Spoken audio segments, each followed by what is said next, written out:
Futures and options on futures trading involve substantial risk and is not a suitable investment for all types of investors. Past results are not necessarily indicative of future results. When I use the word I in this video, it refers to what I teach in my charting course or what I author in my twice daily oral and written updates. Prices shown on charts and quote boards are in real time and take into account all known activity up to this point in time. And if you'd like to read more of this disclaimer, simply hit the pause key on your video player.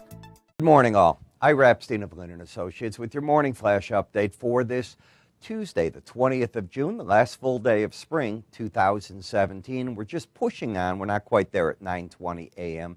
Central Daylight Time. So in the stock market, we're stalling right now. And we're stalling in a number of them in the S&P and the Dow because the markets have gotten up to their upper Bollinger Bands. The NASDAQ, the big question here is, can the market get back over the 5790 level? If it can't, I think the pros are probably nailing it, trying to sell into it here to see what happens. We're also getting another rotation. Look at the bonds and the notes. This is the flattest, when you look at real rates, what's going on of the yield curve since 2007. And that in large part is due to the fact that the Fed has said they're going to continue a series of rate cuts. That affects the short-term money. Remember that. Obviously, long-term pays attention to it, but it impacts that real short-term money immediately. Longer-term, the market plays with, and the yields come together if the market isn't certain what the forward path is in terms of the economy, and that's pretty much what you've got going. On the energy sector, you keep getting hit. Now, there is a tropical storm in the Gulf of Mexico. Last night, the path still questionable. I have not seen updated reports through the day, but they are talking a foot of rain in parts of Louisiana. The question is, what does it do for the energy? Do they have to shut parts down? Does that back up things? Apparently, the market is looking at it and saying, no, it's not that severe enough where it's going to hit to do that, and the marketplace knows more than certainly the weathermen do. They've got a lot going on there. So you're down. Libya, production up to 900,000 barrels a day. You know, just a year ago, we were talking 400,000 barrels a day, so they've come on. We keep adding U.S. rig counts. That has been going on. Our production keeps moving forward. So you're seeing the impact of that in these markets. Cotton, the relentless bear. It just doesn't let go. This was an 87-cent market in the July contract just weeks ago. Now you're down to 68.55 and still breaking.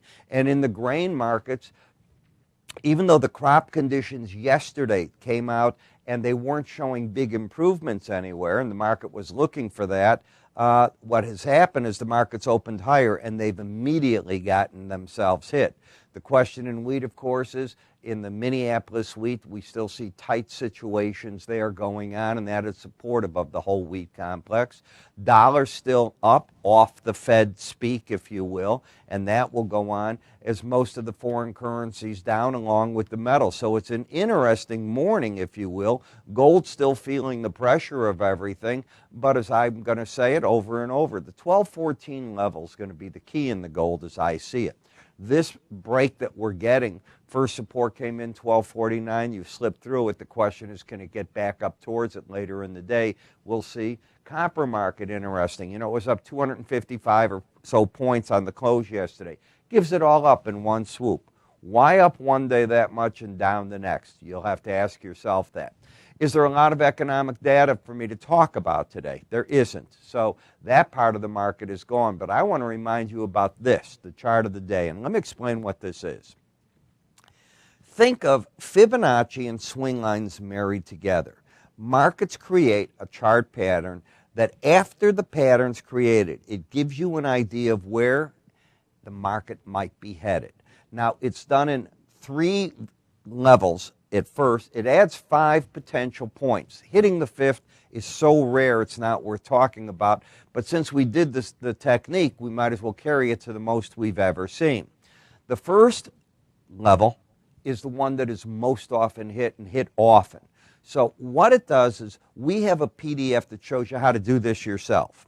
So it gives you an idea when a pattern is set up, and it often comes with the beginning of a swing line, where might that leg go in the market? And then if it continues to go, and you've all seen that, lower highs, lower lows as the market moves on, where might those legs carry one way or the other? As I said, a marriage of Fibonacci and swing line if you think about what it's built on. Take a look. This is our phone number. You can go to our website, www.iraepstein.com. You can click up here if you're watching me on YouTube. Just click on the icon. The forums will come on. Or underneath us on many websites, it says click here for Ira's free information. Do it. Click that. Fill out what you'd want. We'll get this in your hands. This is not going to stay free. So those of you on it, you're very lucky at this point. Be ready because this is going to end shortly.